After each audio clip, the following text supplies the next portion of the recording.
Bom dia, pessoal. Hoje é uma terça-feira abençoada a todos nós aí, a todos nós.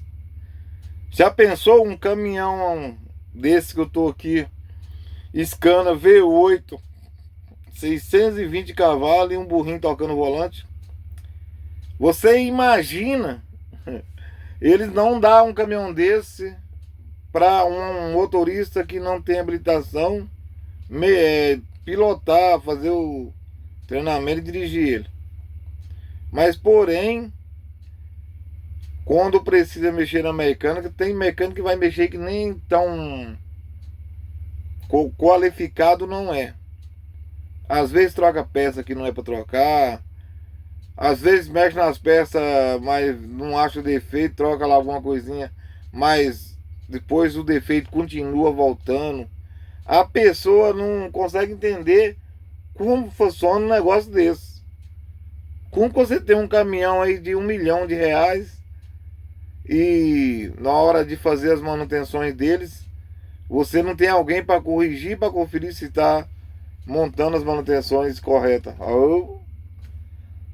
Não, o correto não era ter, o correto não era ter alguém que verifique, realmente entende e que facilita também a vida do mecânico. Porque se um líder entender bastante, o mecânico vai acabar aprendendo com ele e não vai perder peça, não vai trocar peça que não precisa e não vai perder tempo com peça que não tem conserto. Então, hoje em dia, tem algumas mecânicas aí que os caras colocam 4, 5 chefes lá para comandar, e sendo que ele juntar todos os 4, 5, não dá um. E por que as empresas então não contratam um que entende, que der que vai dar o mesmo valor, mesmo pagando bem pro cara? Porque lugar de 4, coloca um só, mas que realmente entende e facilita a vida do mecânico, porque o mecânico, se ele for fazer um serviço, o mecânico, na verdade não precisa nem ser mecânico, se ele tem um chefe que entende, o próprio cara que entende já vai falar para ele: troca tal peça, que é essa peça aqui. Ou, ou o mecânico não chega para ele e fala assim: ó, rapaz, eu não estou entendendo lá o que está acontecendo, você não pode me ajudar? Mas como ele entende, ele vai lá com o cara lá no computador lá e define qual é o problema e ajuda o mecânico, e todo mundo ganha. Por quê? Realmente, quando um caminhão desse aqui, tipo V8 ou qualquer carro, estraga caminhões de empresa, ah, lá pros grandão, pros donos lá, chega dizendo que é os motoristas. O motorista é ruim, o motorista não sabe dirigir. Portanto, hoje as empresas estão enchendo os caminhões de câmara. É câmara, é o TEC, é não sei o que. Mas o problema não está aqui.